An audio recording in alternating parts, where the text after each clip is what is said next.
Amigo Mestre Jesus, amigos espirituais, agradecemos por mais essa noite, por mais essa oportunidade de podermos estar aqui reunidos para uma conversa salutar, para uma conversa edificante, de aprendizado, que nós possamos ter a capacidade de ouvir, escutar e depois conversarmos, dialogarmos a respeito do tema. Que a nossa amiga Beth seja intuída todos os nossos amigos espirituais e que a reunião transcorra na melhor maneira possível. Fique conosco hoje sempre, que assim seja. Muito bem, nós estamos dando início então a mais um TED, Temas Espíritas em Debate, que é uma iniciativa da comunidade espiritual, comunidade virtual espírita.info, e o nosso tema de hoje é que se pode entender por caridade aos criminosos. Quem vai coordenar a parte inicial, né, que é aquela apresentação de 20 a 30 minutos, é a nossa amiga Beth Bott, e assim que ela fizer a apresentação, a gente abre para a participação de todos, né, que estejam, que desejem participar, trocar ideias, comentar sobre o tema. A gente passa a palavra, então, para a Beth. Vamos dar início ao nosso encontro, então. Boa noite, oficialmente, então, a todos. Primeiro, dizer que eu fiquei muito feliz, quero agradecer pela oportunidade de fazer um estudo aqui no TED. É uma oportunidade de repensar uma opção de coisa, inclusive do próprio direito, que eu vou trazer alguma coisa do direito para a gente aqui. Essa área criminal não é a minha especialidade, nunca trabalhei com direito penal, não sei, eventualmente, mas fala-se na faculdade de Direito que o direito penal é o primeiro amor do estudante. Todo mundo gosta de direito penal, todo mundo se interessa, é um tema muito presente na nossa vida, né? Por várias razões. E eu fiquei muito feliz com o convite de falar de um tema que eu gosto desde sempre. Se eu tiver oportunidade, eu quero até comentar, lá muito antes de estudar direito, como é que eu me aproximei dessa questão que nós vamos tratar hoje aqui. Eu estruturei o nosso estudo a partir de algumas referências do Evangelho segundo o Espiritismo, que eu vou dizer qual é daqui a pouquinho, e de duas leis que nós temos importantes nessa área do crime, ou do criminoso, que é o Código Penal. Vou dar uma passada por ele para estabelecer algumas referências para a gente pensar o restante.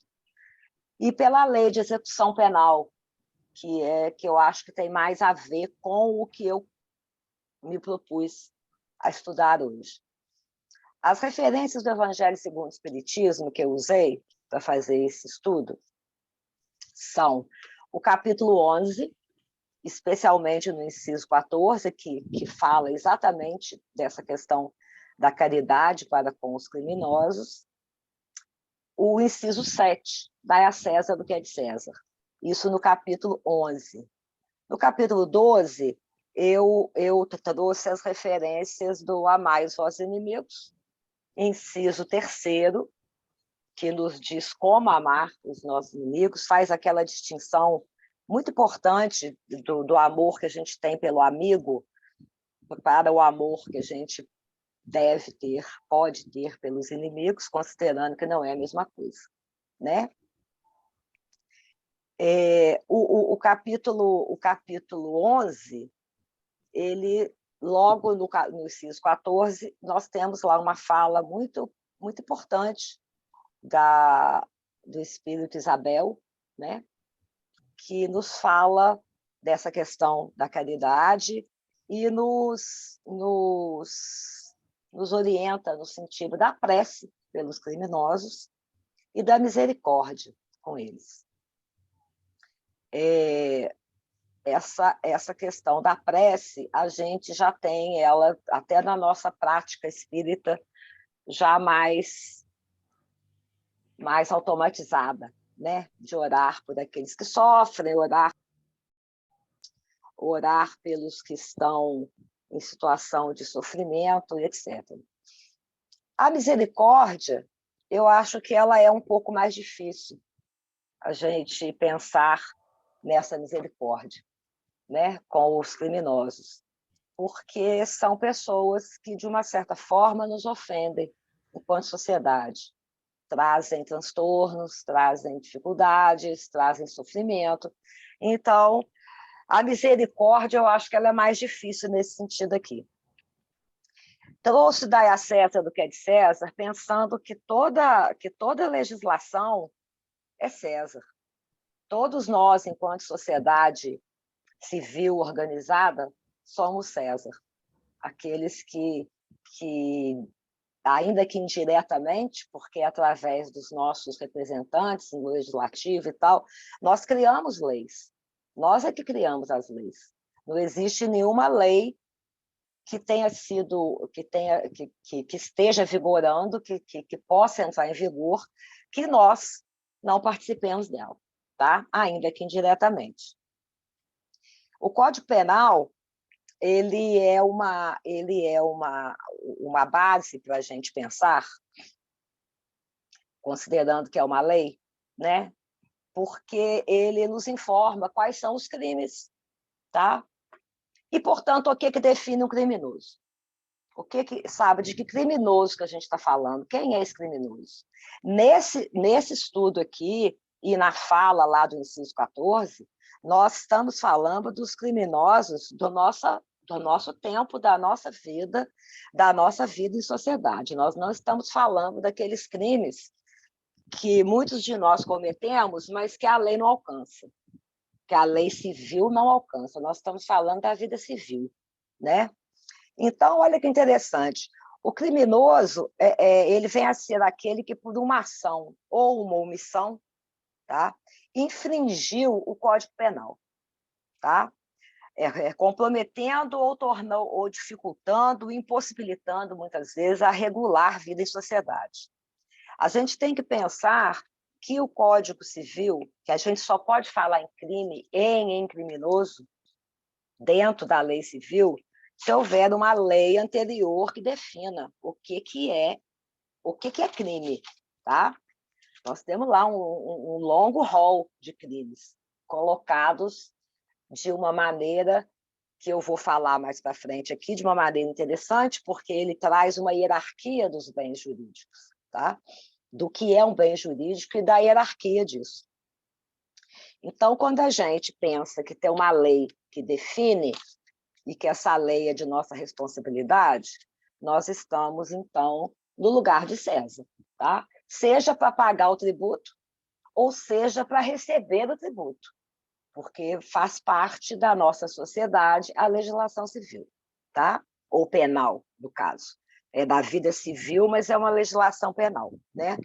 O crime, o criminoso é toda aquela pessoa que, por uma ação ou por uma omissão, venha praticar uma ação típica, ou seja, está definida em lei como tal, tá? Imputável, que é passível de punição, tá? Existem os inimputáveis, mas isso aí a gente não vai entrar porque seria estender muito essa análise do Código Penal, tá? Essa ação ou essa omissão, ela é antijurídica, ou seja, ela fere o ordenamento existente, tá? E definido como tal. Ela é culpável e punível, tá? Você pode culpabilizar a pessoa e pode puni-la, tudo na forma da lei. Isso é o criminoso, é o que pratica esta ação, tá? Ele, na verdade, ele pode ser considerado, e é de fato, um inimigo, mas um inimigo da sociedade, porque é a sociedade que cria essas normas. A sociedade é que diz isso. Não é nenhuma instância alheia à sociedade.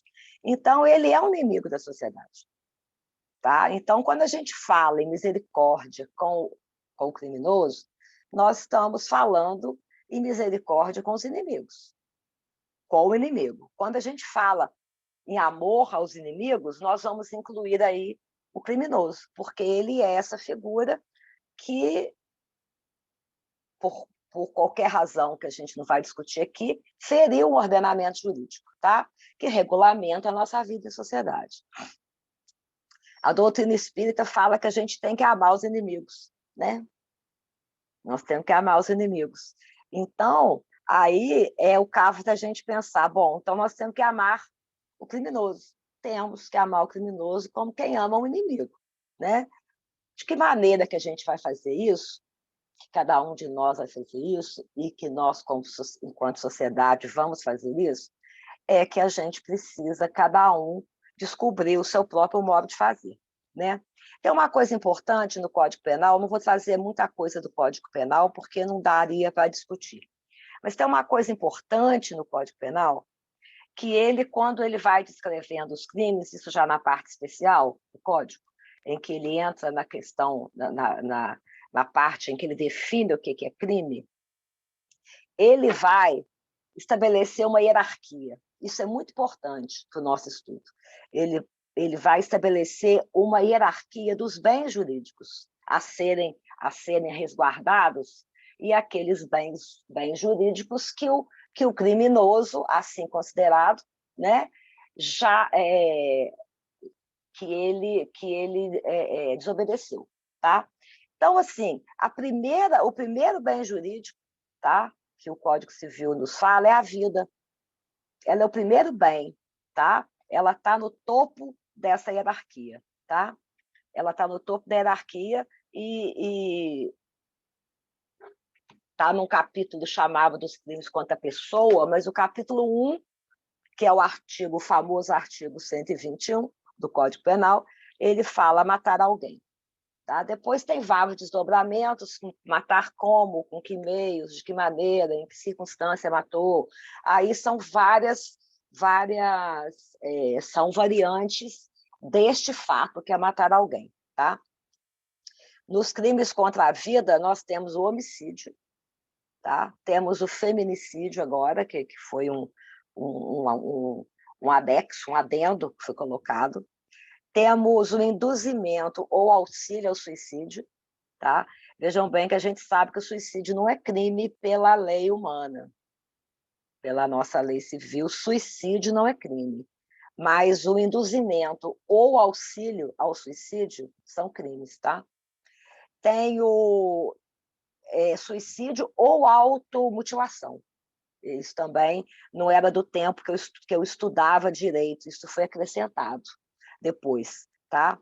Temos o aborto, que a gente está sempre discutindo ele aqui, e temos o infanticídio, que é um crime específico da mãe que mata o filho logo depois, durante ou logo depois do nascimento. É uma circunstância muito especial, diferenciada das outras, mas ele também é o infanticídio, também é crime contra a vida.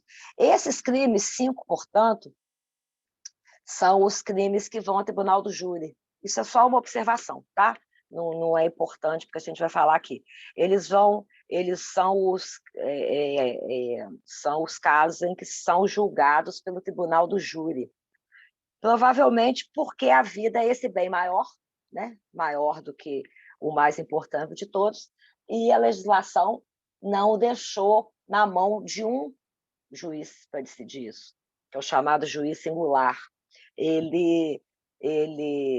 A nossa legislação diz que esse crime vai ser estudado, analisado, avaliado, se houve crime, se não houve, se pode punir, se não pode, se o cara é culpado ou não, por um corpo de jurados. Então, cada jurado que está sentado ali no banco dos jurados é um juiz. Tá? O juiz mesmo da criminal, ele não vai dizer nada disso, ele só vai fixar a pena. Quando aquele corpo de jurados decidiu que aquela pessoa, que aquele cidadão é culpado e punível.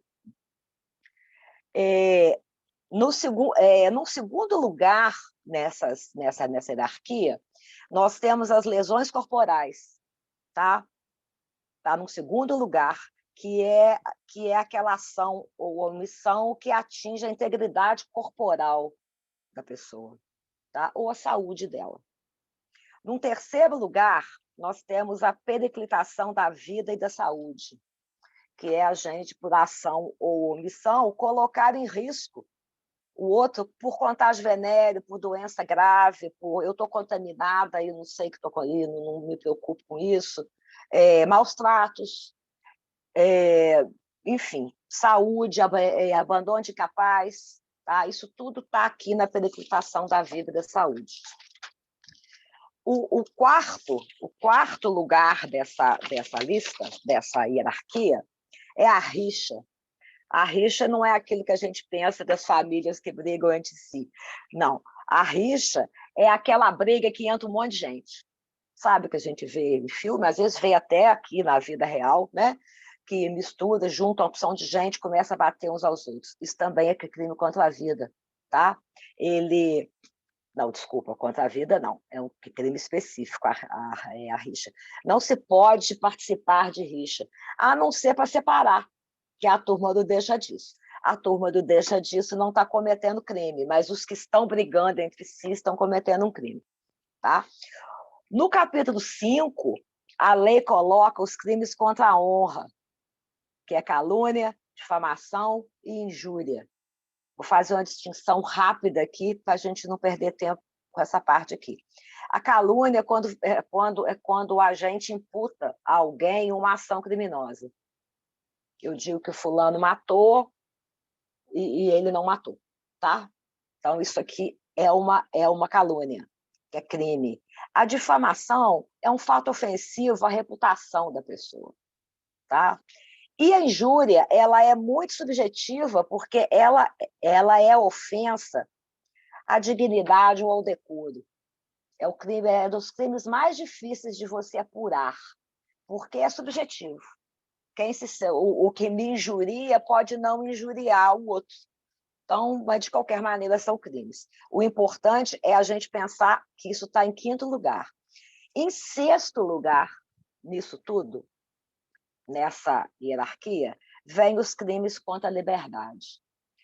Isso é muito importante, porque o que se tira do criminoso quando ele comete um crime, nas penas, né, é basicamente a liberdade. Por que é importante falar isso? A liberdade, enquanto bem jurídico, ela pode ser tirada na pena que se constitui disso. Mas ela está em sexto lugar na hierarquia. Por que isso é importante? Porque todos os outros bens anteriores têm que ser preservados. Para você tirar a liberdade de alguém e colocar essa pessoa do sistema carcerário, por exemplo, numa penitenciária, você tem que dar. A lei diz que a gente tem que dar condição dele, de tirar a liberdade dele, sim, a liberdade de indivíduo, direito de domicílio. Aí tem uma série de restrições que são feitas quando você tira a liberdade de alguém, tá? Mas todos os outros bens jurídicos que estão acima hierarquicamente da liberdade têm que ser preservados. Isso daí já abre um caminho para a gente pensar em que condições que a gente pode punir alguém, né, que já foi condenado. Nós vamos partir do princípio que aquele cidadão que está ali já passou por um julgamento, já foi discutido, já foi investigado, já provou tudo que tinha que provar, tá, contra ele. Ele foi condenado, tá, ou pelo juiz, né, ou pelo corpo de jurados. Ele já foi condenado, já foi dito que ele cometeu um crime tal, já foi fixada a pena dele, tá? Aí, então, ele vai ser levado, ele vai perder a liberdade dele, dentre outras penas que existem, de multa ou de outras coisas, mas a gente pensando em termos das penas mais graves, mais fortes, que são essa que tira a liberdade, né? Ele vai cumprir pena, tá? Aí vem uma coisa muito interessante que o Brasil também tem, e isso é importante da gente pensar, que a gente tem o recurso para isso, os recursos para isso, que é o seguinte: como que ele vai cumprir essa pena? De que maneira? Em que situação? Em que circunstância? Quais são os direitos que são dados a ele para cumprir pena? O que pode, o que não pode? O que César pode cobrar, ou o que César não pode cobrar? O que ele vai dar a César? O que nós, sociedade, vamos receber? O que nós vamos também dar a César do tratamento que dermos a esse cidadão, tá? Que cometeu esse crime. Então, nós estamos considerando aqui que ele é um criminoso, assim definido por lei, tá? Ele é um inimigo da sociedade, ele está ali porque tem uma lei que definiu isso, com a qual estamos de acordo, até que se prove o contrário, até que se mude as leis, nós estamos de acordo com ela, tá? Porque somos essa sociedade que implanta a lei, que cria a lei. Estamos todos obrigados a essa lei, por um lado e para o outro, tá? A gente pensa que a gente muitas vezes pensa que basta punir a pessoa, né? Que basta punir. E punir tirando dele a liberdade e encarcerando. Claro que isso é uma das funções da pena. Uma das funções da pena é exatamente isso. Ela tem um caráter de retribuição, retributivo, tá? Ele cometeu um ato, ele praticou um ato que é considerado crime e, portanto, ele vai receber uma pena por isso. A palavra pena tem bem isso mesmo, o sentido dela é de penalizar essa pessoa, tá? É de retribuir também a sociedade que não comete crime, que paga seus impostos, que quer ter uma vida boa, comum, normal, regular, né? Então, ela é retributiva nesse sentido, tá? Na qualidade de uma resposta do Estado, e aí nos inclui, né, do Estado, é uma resposta estatal que consiste na vedação ou restrição de um bem jurídico. Então, vamos pensar lá na hierarquia dos bens, tá? A pena, ela faz isso, ela restringe um direito da pessoa, tá? No caso, o mais importante é a liberdade. Ela tem o objetivo, tá? Essa lei de execução penal, ela logo no artigo 1º, entendeu? Dela, fala que ela tem o objetivo de efetivar as disposições da sentença ou da decisão criminal e dar condições não só ao criminoso, mas à coletividade também, de uma certa forma, tá? Para a harmônica integração social do condenado ou interno. Isso aqui é uma coisa bem interessante. Isso é o que em direito se chama o espírito da lei. Tá? Para além de um caráter retributivo da pena, também que é preventivo de novos crimes, porque quando você retira o criminoso da sociedade, você está evitando que ele cometa outros crimes, pelo menos teoricamente, está evitando que ele cometa outros crimes, você está exemplificando para a sociedade, você está dando exemplo de punição, que o crime não compensa, que você vai para uma prisão por causa disso, mas também é função da pena ressocializar os condenados, tá? Ressocializar para ele ser reintegrado à sociedade. Senão nós teríamos no Brasil pena de prisão perpétua, que é uma reintegração que não existe, impossível, porque ele vai passar o resto da vida lá, ou teríamos a pena de morte. Nós não temos nenhuma nem outra. Nós temos penas que têm começo, meio e fim, tá? E condições para se cumprir. Então, a gente pensa daqui o seguinte: a lei de execuções penais, ela vai nos dizer como fazer isso, tá? Aí eu fico pensando se esse não é um caminho para a misericórdia, entendeu? Porque se lá atrás, lá no Evangelho segundo o Espiritismo, a gente está aprendendo que a gente não... primeiro que a gente não ama o inimigo como ama o amigo. Claro, né? É difícil isso acontecer. Mas, ao mesmo tempo, ele também nos diz como que a gente tem que fazer isso, sabe? É não fazer vingança, é não atrapalhar o caminho dele para a reconciliação, é não praticar nenhum ato que impeça ele de recuperar o estado anterior dele, o estado moral dele anterior, né? Então, uma série de recomendações que a gente tem lá no Amai os Vossos Inimigos, que nos diz como fazer isso. Então, eu fiquei pensando aqui que seria interessante trazer para a gente aqui o artigo 4º, ele fala o seguinte também, olha como é que isso é interessante. O Estado deverá recorrer à cooperação da comunidade nas atividades de execução da pena e da medida de segurança. A medida de segurança não é pena, mas equivale. Isso aqui também é um detalhe que eu não vou abrir aqui, tá? Ao condenado e ao interno serão assegurados todos os direitos não atingidos pela lei. Tá? Então, se a pena dele é de privação de liberdade, ele vai ter a privação de liberdade. Mas tem um monte de condições para isso ser feito, inclusive aquelas da hierarquia. Aqueles bens jurídicos considerados mais importantes, que não podem ser afetados pela pena. Tá? O que se pode tirar dele é a liberdade. Nada mais que isso César pode cobrar. Tá? Aí, eu falei aqui falei que não falei. A assistência ao condenado e ao interno é dever do Estado, objetivando evitar o crime e orientar o retorno à convivência em sociedade. Isso é muito, muito, muito forte na nossa legislação. Tá?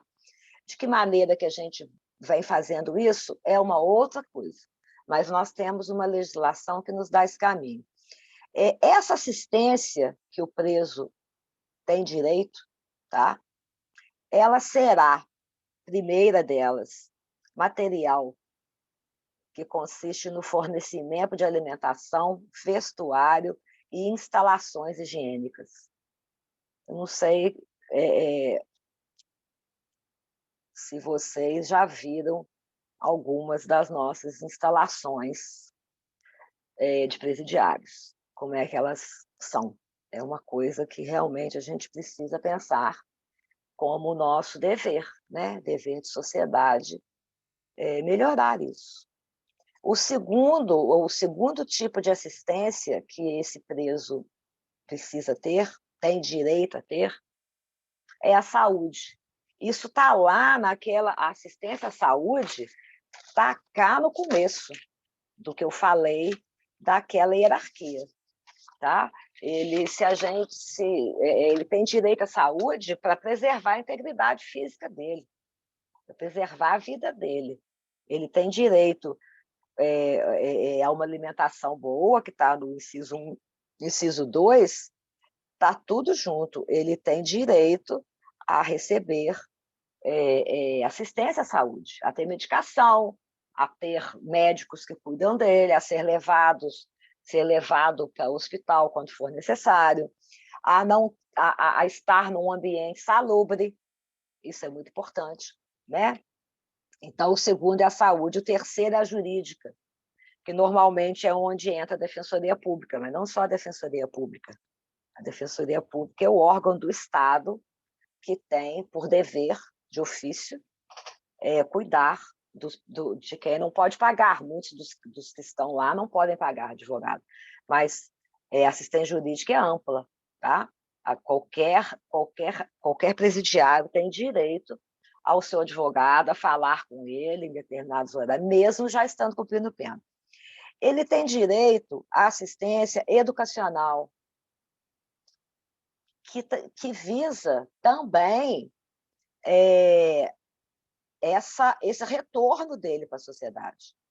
Né? Muitos que lá estão ou não tiveram educação nenhuma, não tiveram nenhuma formação escolar, ou, para além disso, ele está afastado do meio onde ele vive, ele está afastado do trabalho, portanto, ele precisa estar ali tendo essa assistência para fazer cursos, em geral, nas penitenciárias tem as oficinas, tem trabalho, tem escola, a gente tem visto isso já bastante. Eu até acho que essa questão aqui educacional, ela não é das que está pior aqui no Brasil, porque existe bastante campo e iniciativa nesse sentido.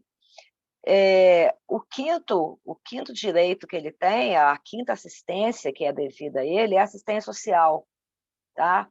A família dele, como é que está a família, como é que ele está se relacionando, inclusive com os outros, né, se relacionando dentro do sistema carcerário, como que ele vai, como ele tem direito de receber os familiares, tá? O último mencionado na lei de execução é assistência religiosa, que para aqueles que se interessam por isso, ela é permitida, e ela é não só permitida, ela é devida, né? E a gente vê muito trabalho mesmo dentro das penitenciárias, do cárcere, né? De assistência às pessoas que estão lá e que buscam. A gente vê, talvez, eu acho que é o que mais se destaca até, é o pessoal evangélico, as religiões evangélicas, eles fazem um trabalho muito bom, muito interessante dentro das unidades carcerárias. Essa assistência toda que a gente falou aqui se estende também ao egresso. O egresso é aquele que já cumpriu a pena e que vai sair, e que está saindo. É o egresso do sistema carcerário. Esse aí tem muita dificuldade. Dificuldade de conseguir trabalho, dificuldade de retomar a vida familiar, né? Nem sempre o serviço, a assistência social, educacional e religiosa que ele tem atinge esse ponto da vida dele. E muitas vezes ele fica mesmo limitado em relação a isso. Depois, mais para frente, um pouco, tem a regulamentação do trabalho do preso. Eu devo estar estourando meu tempo, não estou? Porque eu calculei aqui. Então, eu vou parar aqui para a gente, a partir dessas referências que eu trouxe aqui, e com as referências do Evangelho segundo o Espiritismo, a gente falar um pouco sobre isso, o que a gente pensa, o que a gente pode fazer em relação a isso, né, como eles se relacionam. Era isso. Muito obrigada. Obrigado, Beth, pela apresentação inicial, né, do tema. E aí a gente agora parte para a nossa conversa. Aqueles que estiverem interessados em participar, comentar, é só levantar a mãozinha ou avisar que a gente começa. Ricardo? Eu fiquei impressionado, Beth, com a lei de execução penal, com a riqueza teórica da coisa, de tal forma que nós espíritas, a partir dos textos espíritas, do Evangelho segundo o Espiritismo, tem alguma coisa no céu e inferno, não teríamos nada a acrescentar em termos de caridade ao criminoso, porque a lei de execução penal já contempla tudo isso, né? Quer dizer, a detenção quando necessária, a reclusão quando num ambiente higiênico, né?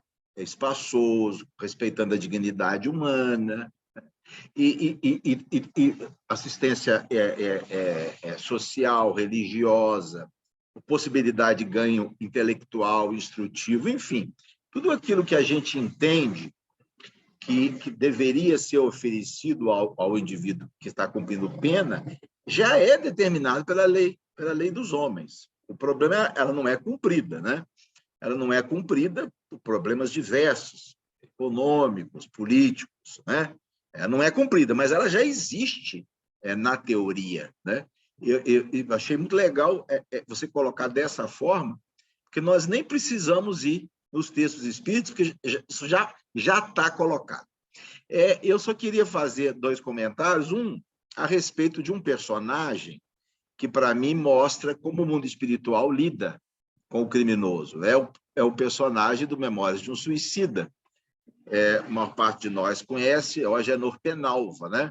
Agenor Penalva, um grande criminoso, de muitas encarnações, homicida, suicida, indutor de suicídio, e que chegou a um ponto em que Maria de Nazaré determinou a sua reclusão no complexo prisional do Hospital Maria de Nazaré para um tratamento ético. Então, ele está retido, porque é necessário, até mesmo como uma prevenção de novos crimes, e poupar a sociedade da sua ação nefasta, não é isso?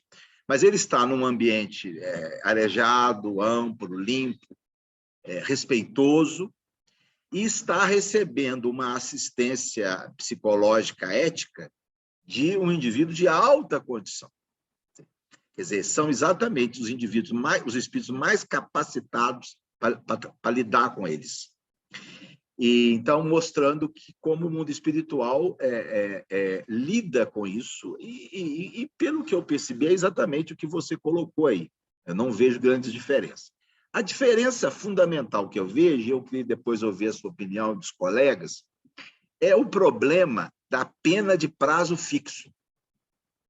Isso é um problema, a meu ver. Por quê? Porque se o indivíduo está preso, mas não se recuperou, a sua liberdade vai implicar numa alta possibilidade de reincidência. E o inverso, se ele já demonstrou melhora muito antes do fim da pena, ele, na maioria das vezes, tem que cumprir pelo menos uma parte dela, né? Isso parece não haver no hospital, no hospital prisional lá. No caso do Genor Penalva, a Ordem de Maria de Nazaré foi a seguinte: ele só sairia dali quando demonstrasse os primeiros sinais de melhoramento. Enquanto não se desse, ele ficaria lá. Ele já estava lá, acho que há uns 50 anos. Mas já estava começando, já estava dando uma maciada, eles já estavam notando alguma coisa, mas ele só sairia assim. Esse eu vejo como um grande problema. Por exemplo, nos casos de pedofilia, de estupro, a reincidência é da casa de 50%. Então, você solta um pedófilo, você solta um estuprador, ele tem 50% de chance de voltar a cometer o crime, mas não pode ficar indefinidamente, porque a lei não permite, né? Ele não permite porque nós não temos elementos aqui para verificar o quanto esse espírito está melhorando. Eu acho que a nossa maior dificuldade é essa, não é?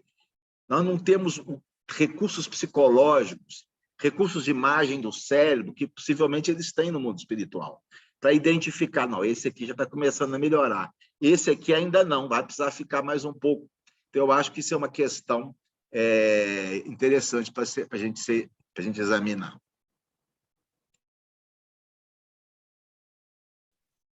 Gisele? Então, estão me ouvindo? Então, agora sim. Eu também fiquei surpresa com a explicação, viu, amigo? Muito bem, parabéns. Eu só tenho uma pergunta em relação a essa teoria toda. Isso vale só para as penitenciárias ou o Seresp também essa garantia? Só a penitenciária, né? Enfim. Não, qualquer preso. Qualquer preso? Qualquer preso, em qualquer condição. Qualquer julgado ou não julgado. Estando julgado preso... ou não julgado. Estando preso, ele tem direito. Tem esses direitos, tá? Uhum. Nesse caso, né, fiquei pensando aqui, é claro que são dois amores que a gente precisa ter, né? Porque o Evangelho fala muito para a gente, o eu amando o inimigo, né? Seja esse inimigo desse porte que a gente está tratando, né? Esse inimigo social, esse inimigo, enfim, que faz mal social, um coletivo. E se a gente pensar nisso, dessa forma, encarando esse tipo de inimigo, aquilo que o Ricardo falou, amar esse inimigo é dar garantia a ele aos 4 bens jurídicos. Só isso, entendeu? É ter uma sociedade que precise, né, que faça esses 4 bens jurídicos acontecerem. E, né, o Ricardo também falou sobre isso, que a gente não entende muito bem, né? Assim, falta de dinheiro, eu acho que não, acho que falta vontade política, falta responsabilidade de quem dirige, falta a própria sociedade, né? Que o tempo todo está querendo encarcerar bandido bom e bandido morto. A gente não, né? Mas grande parte da sociedade costuma ter esse pensamento. Enfim, até mais, não vou dizer mais fácil, mas assim, já está dado, né? O caminho já está posto. Com esse inimigo, né? Com esse inimigo criminoso. Então, a gente não está levando aqui aos inimigos, como diz a Beth, aos crimes que não são imputáveis, né? Que não tem condições da gente definir, porque eles são muito subjetivos. Mas é bem interessante. Mais uma vez, eu acho que a gente precisa pensar mesmo mais em termos de sociedade e cada vez mais trazer esse tipo de discussão para os estudos espíritas, essa discussão política, essa discussão social, porque a gente tem falado muito sobre isso, né? Um espiritismo mais prático, um espiritismo de mais ação. Enfim, gostei muito, parabéns. Né? E se a gente garantir esses 4 bens jurídicos ao inimigo, a gente já está fazendo 50% do caminho.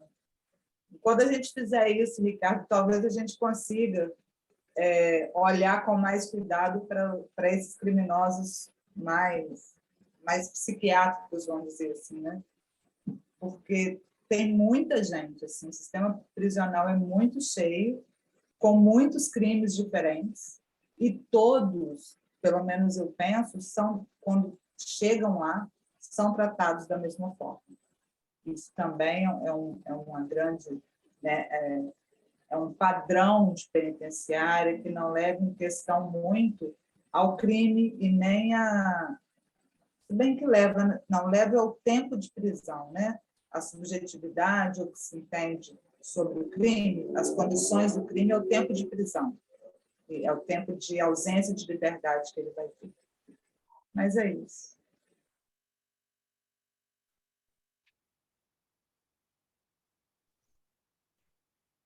Tem mais alguém com a mãozinha? Eu vou responder o Ricardo. Pode falar. Tentar falar com o Ricardo. O Ricardo, eu acho que em relação ao presidiário, o criminoso comum, tá?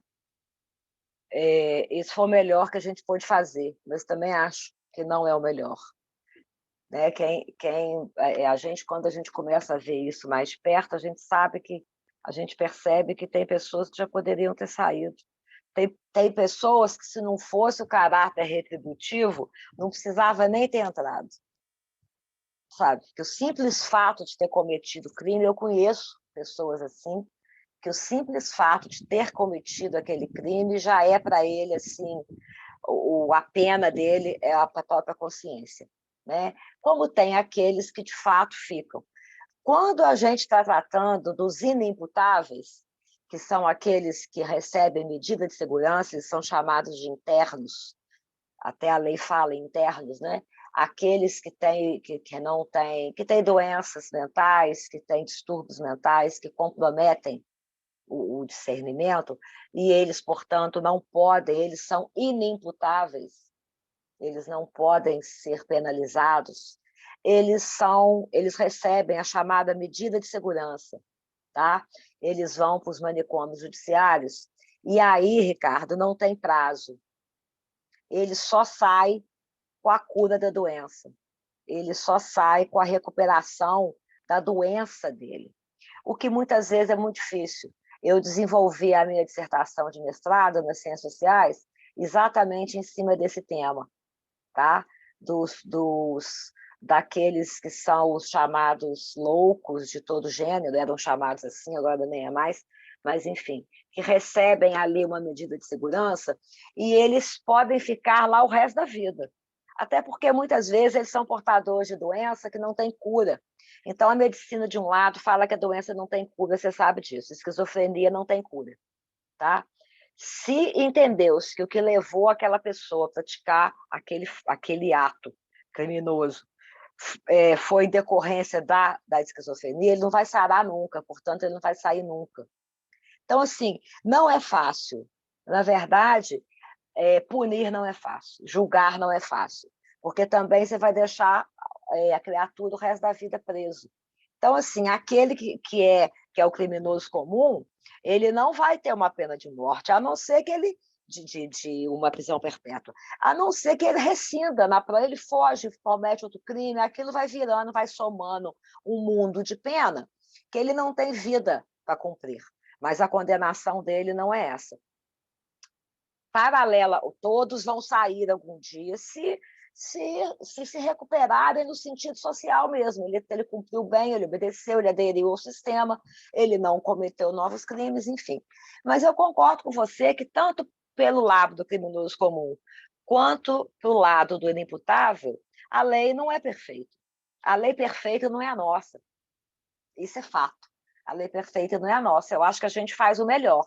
O que a gente pode fazer melhor, talvez até mudar a lei, mas não acho que seja uma coisa fácil, o que a gente pode fazer melhor é trabalhar para esse cumprimento dessa lei de execução, que ela é mesmo surpreendente. Eu também acho que ela é assim, ela dá tudo, ela te fala tudo. Agora, por que ela não é atendida? A gente vê as condições de recuperação dos presidiários em geral. A Gisele falou se é só o condenado, não é todos. O Ceresp aqui em Juiz de Fora, por exemplo, é um negócio assim, horrível. E ali a maioria não tem sentença, a maioria está aguardando. Enfim, não acho que é fácil, tá? A gente sabe que não é fácil julgar e muito menos fácil é punir, né? Porque a gente ainda é imperfeito para achar essa fórmula.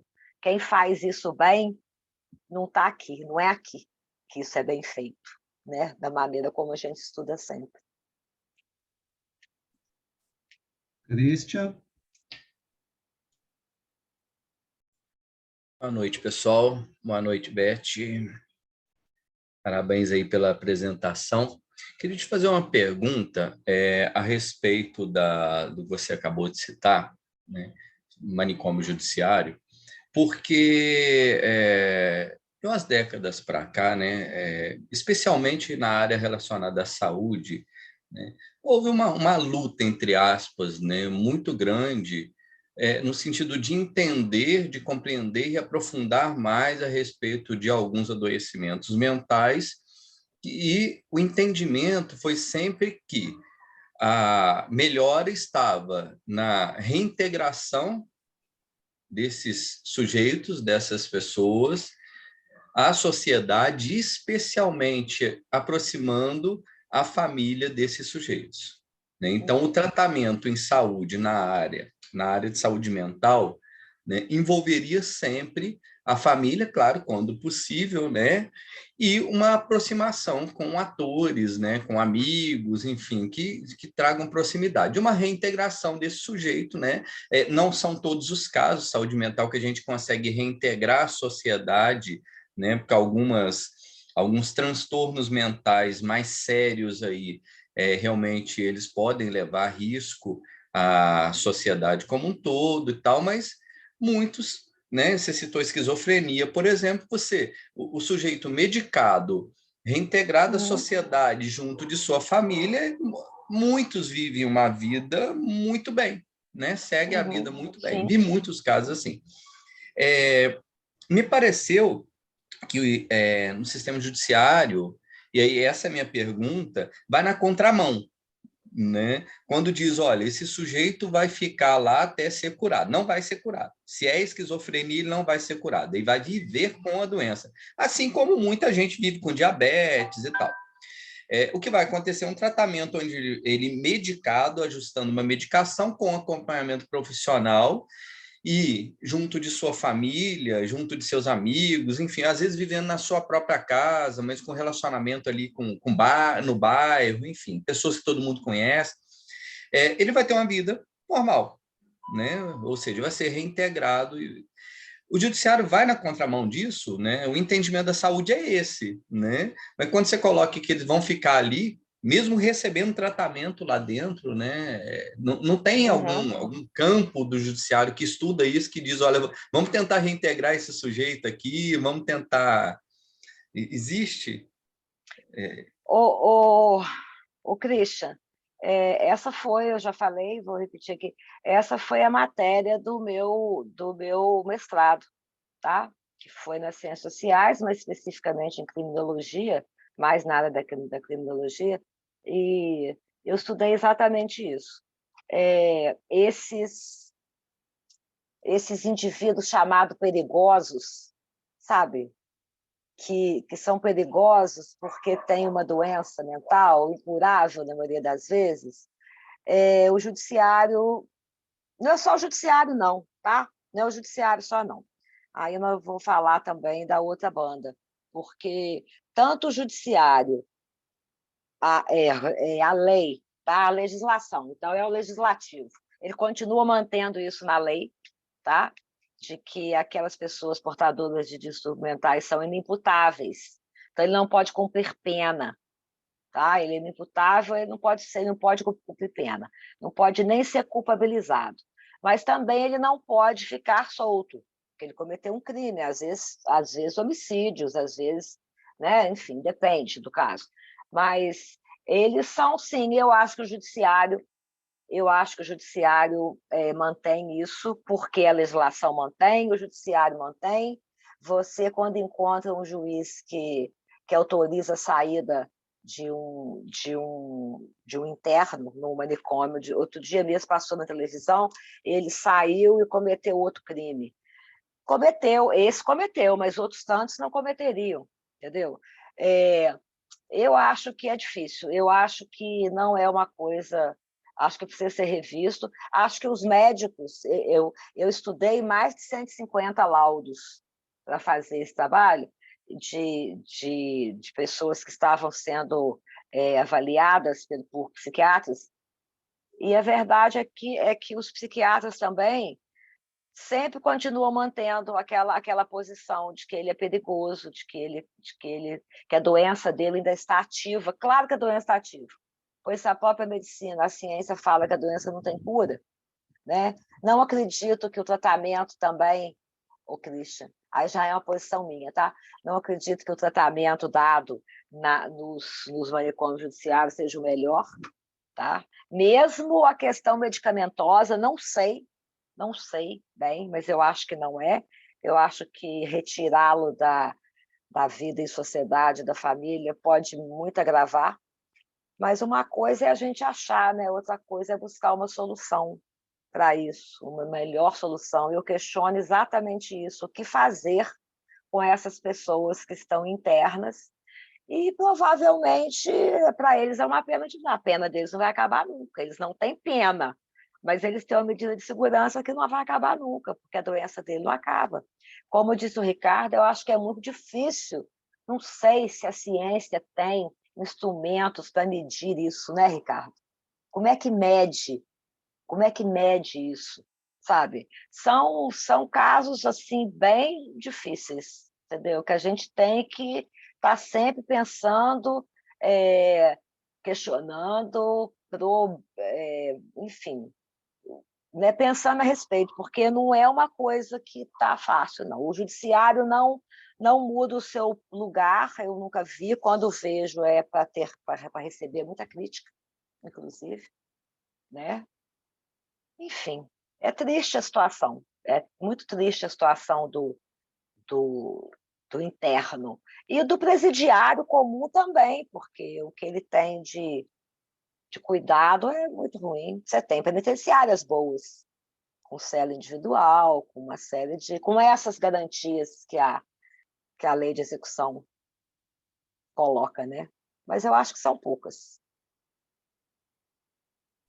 Eu acho, Christian, que esses casos não é bem o esquizofrênico, não. Eu acho que mais são indivíduos portadores do transtorno de personalidade antissocial. São os psicopatas mesmo. Porque a esquizofrenia hoje evoluiu muito o tratamento medicamentoso. O esquizofrênico, via de regra, quando ele mata alguém, ele mata num surto psicótico. Uhum. E, controlado esse surto, ele não vai fazer isso de novo, né? Ele não tem a índole do mal, da perversidade. Acho que o psicopata, sim. E o psicopata, a abordagem de tratamento do psicopata é quase nada, quase zero, né? Responde mal a remédio e muito mal à psicoterapia. Então, eu acho que está mais ligado à questão da psicopatia. E também, Beth, uma coisa que a gente estuda pouco são os criminosos sexuais. Uhum. Tem um livro muito interessante sobre criminologia, Homens Maus Fazem o que Homens Bons Sonham, escrito por um psiquiatra famoso nos Estados Unidos, e tem um capítulo de crime sexual. Ele diz que é o mais difícil de recuperação. E provavelmente tem lesões cerebrais importantes, em centros da emoção, né? Um pedófilo, por exemplo, será pedófilo a vida inteira, pode se controlar, mas dificilmente ele não vai reverter isso, né? O indivíduo criminoso sexual, por exemplo, um estuprador, e alguns estupram e matam, né? Estupram e agridem. Não há solução no momento para esse tipo de crime. O que alguns estão propondo, e há muita controvérsia nisso aí, é a castração química ou até a castração cirúrgica para esses casos. Se oferece a eles a possibilidade, não é imposto. Alguns países têm, a Alemanha tem, República Tcheca, os Estados Unidos, alguns estados têm, oferece ao criminoso sexual alternativa. Olha, tem duas opções, você vai ficar aqui, ou você vai sair, mas vai ter que tomar uma injeção todo mês para diminuir a sua libido, né? Muitos topam, né? E isso é alguma, embora seja muito criticado, é uma alternativa para esses casos, né? Que são casos bem específicos. Lúcia? Estava vendo aí que foi falado sobre, o Ricardo falou das leis que contemplam, né, os direitos. Então,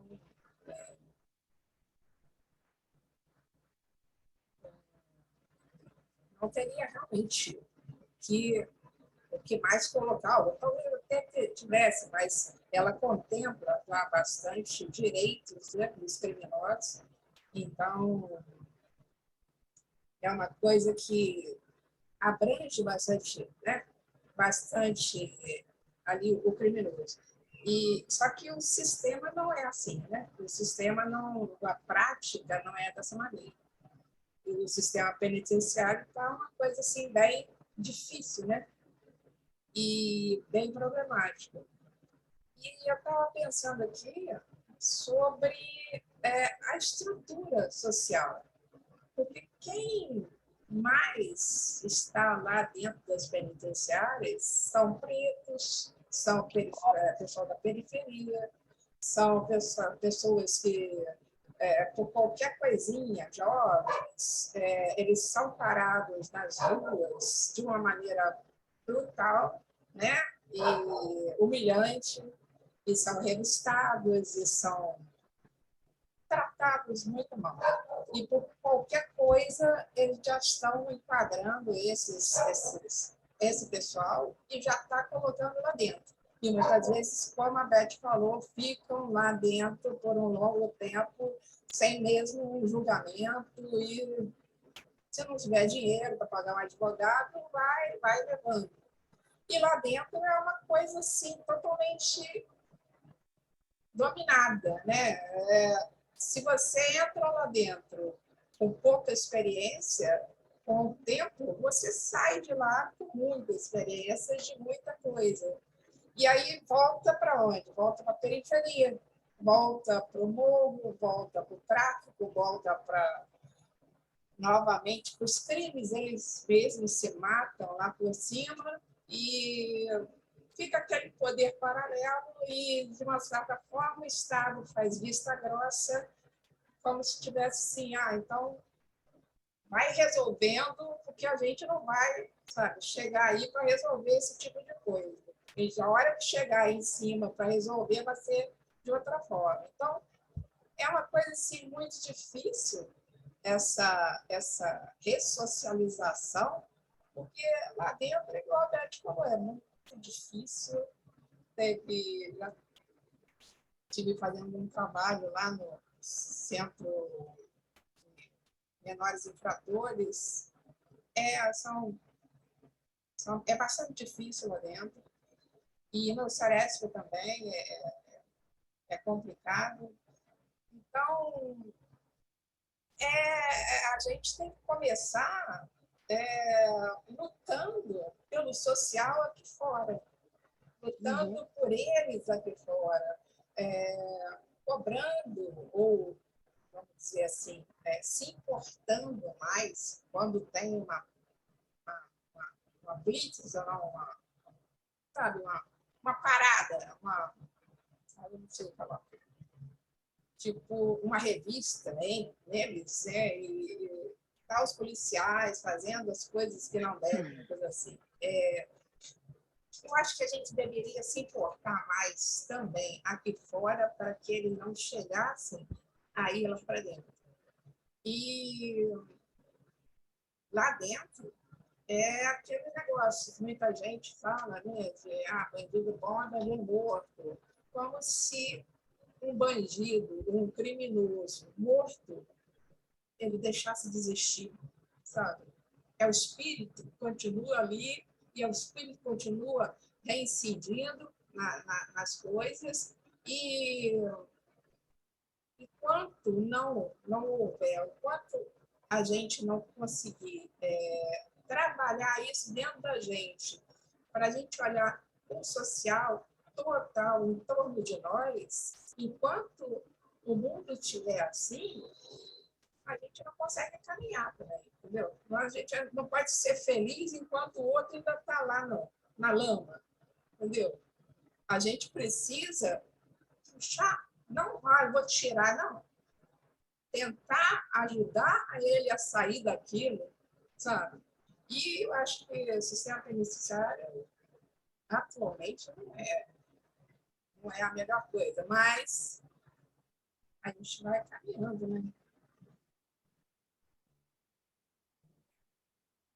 Arlene?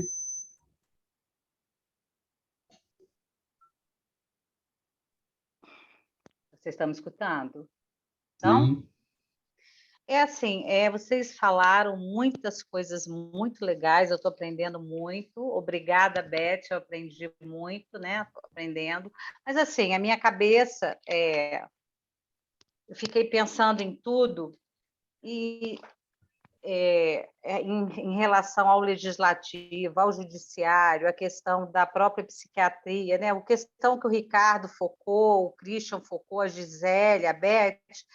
Eu fico pensando o seguinte, no meu olhar, como eu tenho um perfil muito esquisito, muito estranho, como o Eli fala, igual o do Eli, meio esquisito, a minha formação no mestrado é em saúde coletiva. Eu sou formada em História, mas o meu mestrado é em saúde pública, né? Saúde coletiva. Então, assim, quando eu olho para essas questões, eu fiquei o tempo todo pensando no SUS.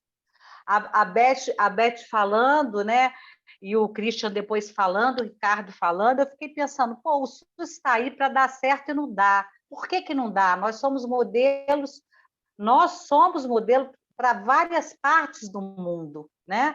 Eu participei de várias reuniões em Brasília, assim, todo mundo querendo copiar. Daí eu fiquei pensando na Beth, trazendo isso para a gente que eu não conhecia. Eu fiquei, por que não dá? Existe uma questão política? Existe uma incapacidade dos profissionais, eu não falei de incompetência, né? Estou falando de incapacidade, de não entendimento, de não diálogo, enfim, como existe para todos nós. Daí eu fiquei pensando o seguinte, talvez essa questão seja de uma conversa transdisciplinar, né? Eu acho que não resolve. Eu acho que existem momentos que não são só questões políticas, não são só questões de vontade política, são questões de metodologia e de vontade de juntar pessoas de muitas áreas, de áreas distintas, para um entender o outro, né? Eu acho que aqui não cabe só direito. Aqui não cabe só sociólogo, só psiquiatra, de repente cabe assistente, que já deve ter, né? Assistente social, sanitarista, arquiteto, porque eu acho que essas pessoas principalmente, não entendo nada, tá, Christian? Mas assim, eu já conversei com várias pessoas, inclusive eu tenho amigas, né, que fizeram doutorado na área de doentes mentais, e assim, os espaços, o formato dos espaços, né, são pessoas que fizeram medicina e depois fizeram arquitetura, porque pensaram na arquitetura para trabalhar os doentes mentais. Então, assim, quanta coisa pode ser feita para trabalhar a melhoria dessas pessoas. Então, assim, vocês falando, eu acho que nós temos, pelo que a Beth apresentou, uma legislação que não está funcionando por vários motivos, né? Nós temos aí pessoas capacitadas, nós temos no Brasil pessoas muito capacitadas do ponto de vista jurídico, nós temos, e do ponto de vista da sociologia, das várias áreas do conhecimento. No meu entendimento, faltam outros elementos para a coisa andar, como no SUS. Só queria falar isso. Para mim, a coisa assim, ficou muito clara, vocês falando. É só isso que eu queria falar. Christian? Arlene, o trabalho na saúde mental, aí tem um histórico ali, numa reforma inglesa, numa reforma italiana, né? Então, a gente busca muito modelo de fora, mas a gente consegue construir um modelo muito legal de tratamento na saúde mental. Inclusive, desconstruindo a ideia que ainda existe, como a Beth colocou, no campo do judiciário, nesse sentido aí desses manicômios, né? Mas essa ideia do manicômio, do hospital psiquiátrico, foi desconstruída, né? Por entender que era simplesmente você excluir o sujeito de qualquer convívio da sociedade, porque isso era bom para a sociedade, né? Quem cria problema, você exclui, né? E aí, os tratamentos são feitos em centros especializados que têm uma gama de profissionais aí, tem assistente social, enfermeiro, médico psiquiatra, médico clínico, psicólogo, mas também que abraça outros profissionais, né? Não é incomum você encontrar pedagogo, você encontrar advogado, enfim, há estagiários de outras áreas, né? Que se propõem a fazer um trabalho nessa área, exatamente para você ter olhares múltiplos que vão contribuir de forma a trazer uma perspectiva nova, uma perspectiva de tratamento novo para esses sujeitos, né? Mas, assim, só fazendo um comentário sobre o que a Lúcia disse, porque eu acho isso importante, porque a gente não tocou na questão da educação, né? Porque antes do sujeito entrar em qualquer penitenciária, né, esse sujeito ele vem de uma sociedade mal estruturada no sentido de preparação dessas pessoas para elas viverem melhor em sociedade, né? E a gente vê que quem mais sofre com isso são as pessoas negras, como a Lúcia tocou, né? E pobres, né? E a gente vem de um e a Lúcia falou do Estado, né? Mas o Estado participa disso. Aí entendo, estou falando do Estado, a força maior, né? Não é um ou outro escolhe, é o Estado mesmo que participa desse tipo de exclusão, né? Desse tipo de criminalização de uma cor, né? De criminalização de uma faixa social, né? E o judiciário também participa disso, né? Reforçando imagens, enfim, os sistemas televisivos também participam disso, né? Que é a ideia do racismo estrutural que não cabe a gente discutir aqui, né? Mas o Estado também participa com o que Foucault chamou de biopoder, né? Onde você deixa de investir na educação, por exemplo, não só na educação, na saúde, na assistência e tal, mas na educação você ou deixa de investir ou desinveste na educação, e aí você vê que começa a ter muito mais crime, muito mais gente presa, e você vai ver que tipo de gente que está lá. É quem a Lúcia citou, né? Então, eu acho que não é ainda para o nosso tempo, né? Eu acho que futuramente um trabalho de educação, né? Eu acredito muito um trabalho com a educação, né? Vai nos preparar melhor para trabalhar as pessoas para não serem presas. E quando estiverem lá, como a Beth colocou, e tem um sistema preparado, eu acho que lá na frente isso vai funcionar. Ele já está pronto, né?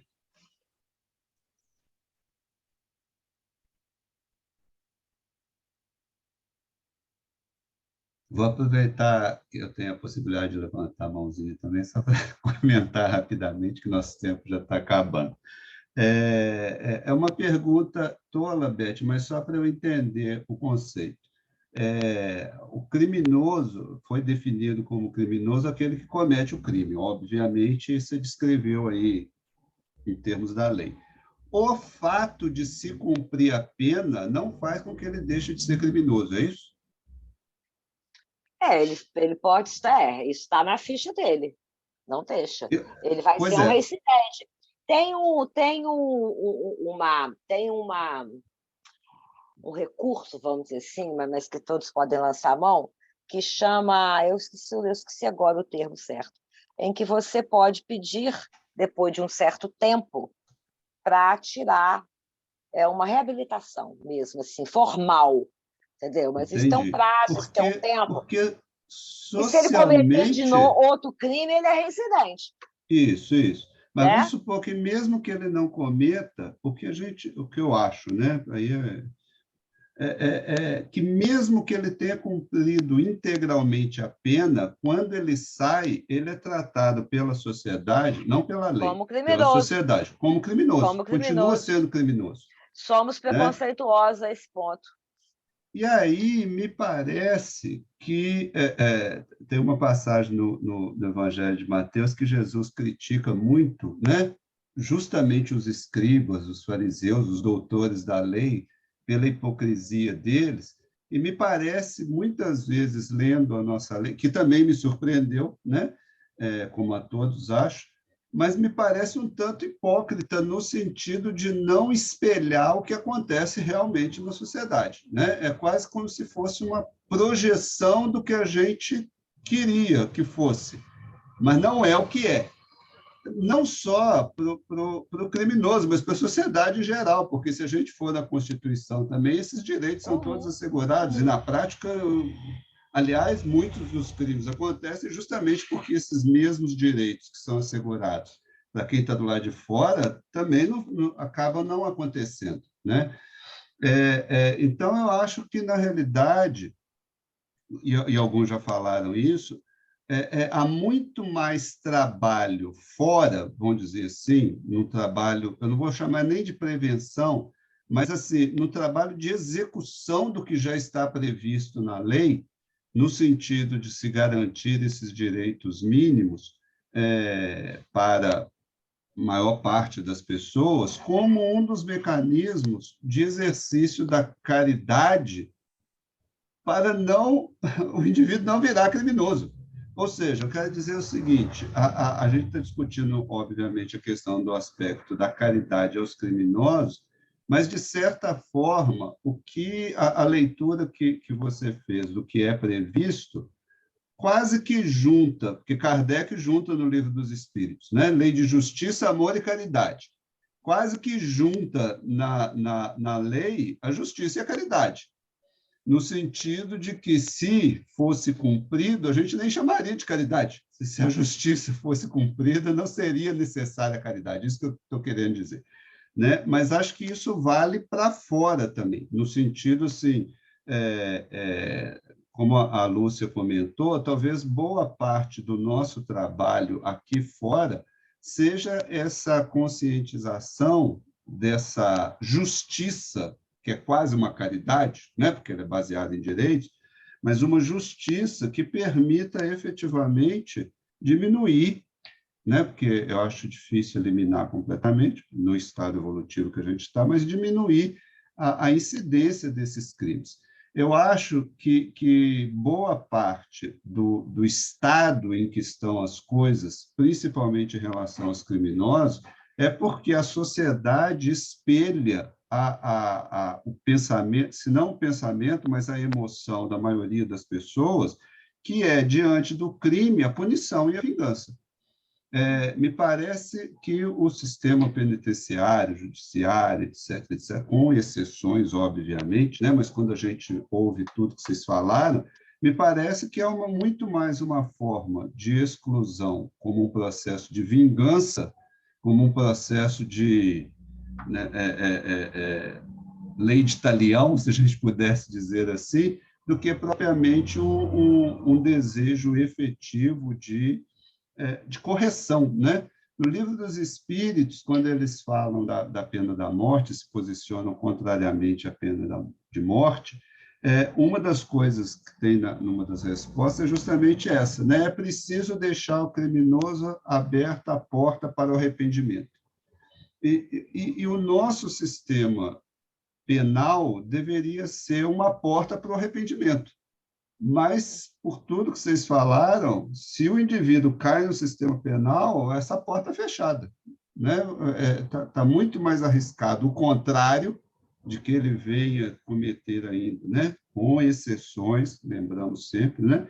Mas falando de uma forma geral, como uma própria... Aí é aquela coisa que a gente vê nos livros espíritas, né? O obsessor está se vingando de um crime que ele foi vítima, mas aí, como obsessor, ele passa a ser o criminoso, aquele que ele está se vingando depois quer revidar. Aí é quase que isso que muitas vezes acontece. Alguém que foi preso por uma bobagem, conforme a Lúcia falou, entra no sistema penitenciário, sofre no sistema penitenciário e sai querendo se vingar do sistema, da sociedade como um todo, e vira um ciclo sem fim, entre aspas, né? Então, realmente, eu acho que o problema não é a lei, né? Que a lei, né, está escrita. Jesus fala isso, né? Se todo mundo vir cumprir a lei, os profetas, porque a lei é boa, mas os homens que estavam encarregados de cumprir a lei não cumpriam, né?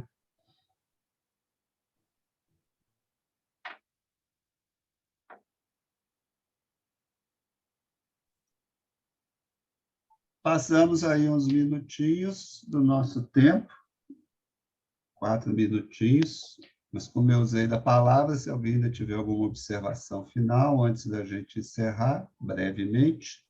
Eu vou fazer uma observação rapidinho sobre essa questão que você colocou, e a Beth me reafirmou, que o sujeito sai criminoso, porque na ficha dele consta, né? Ontem, essa semana me chamou a atenção um desses casos que vem para a televisão, de um jovem que foi preso, foi levado para uma dessas operações da polícia no Rio de Janeiro, ele foi levado preso de forma injusta. Ele tinha saído de casa para comprar pão e foi confundido com um traficante, etc. e tal, e foi preso. E houve a juíza, né, foi uma mulher, que fez a sentença de soltura dele. E na sentença, ela deixa claro e fala que é para tirar qualquer, não sei o nome técnico, né, mas assim, tirar da ficha dele que ele esteve preso. Entendeu? Porque é exatamente isso, né? O sujeito não deixa de ser criminoso. Você imagina que para ele conseguir isso, depois que cumpre a pena, etc. e tal, é todo um processo, como a Beth diz, especial, ele vai ter que ter dinheiro para fazer isso, porque vai ter que ter um advogado, né? Enfim. Tem defensoria pública. Não, sim. A demora, entendeu? Isso. E há que ter desejo e vontade. Né? Que a gente fala tanto aqui que não são coisas fáceis. O desejo é fácil, a vontade é um pouco mais difícil. Né? E com tudo que ele vem sofrendo, com todos enfim, tem que ter quase que passado ou ter todos os benefícios que teve numas prisões no mundo espiritual, onde ele seja muito bem assessorado para poder sair desse sistema prisional, né, do Brasil, bem, né, tanto que a gente vê que são raros assim, e por muito pouco, né, porque eu conheço um pouco da realidade que a Lúcia falou também, de Santa Lúcia, é muito triste, é uma coisa impressionante. Muito bem, nosso tempo é fim. Nós agradecemos a presença e a participação de todos, né, em mais um encontro. Certamente tem muito mais coisa, como todos os nossos temas, tem várias pontas aí que a gente pode voltar a discutir futuramente. mas esperamos que tenha sido, né, enriquecedor, esclarecedor para todos nós. Nós vamos fazer uma pequena prece, então, de encerramento, antes de encerrar a gravação, e já convidamos todos, né, nas sextas-feiras em que não há TED, porque está intercalado, nós temos o grupo que está estudando o Livro dos Espíritos, algumas questões do Livro dos Espíritos. Então, sexta-feira que vem, a gente continua, né, a programação também está disponível lá no nosso site, no espírita.info. E no dia 18, segundo a nossa programação, tem um novo TED, que vai ser com o nosso amigo Mourão, que é sobre a mentira, a questão relativa à mentira, que é um tema muito interessante também. Vamos orar, então. Amigo Jesus, agradecemos mais essa oportunidade de encontro, de reflexão, de troca de ideias, e rogamos que as ideias que foram aqui discutidas possam continuar em nossa mente, para que nós possamos continuar pensando sobre elas, trazendo-as para o nosso dia a dia, no intuito de buscar, de alguma forma, amenizar essas condições difíceis que nós discutimos aqui. Que através do esclarecimento, do desejo do bem, da conversa fraterna com todas as pessoas, possamos colaborar de alguma forma para a diminuição do crime, dos erros, dos equívocos, não só nossos, mas daqueles também que convivem conosco. Agradecidos, assim, então, por essa oportunidade, encerramos o nosso encontro, desejando a todos muita paz. Ok, boa noite. Tchau, pessoal. Boa noite.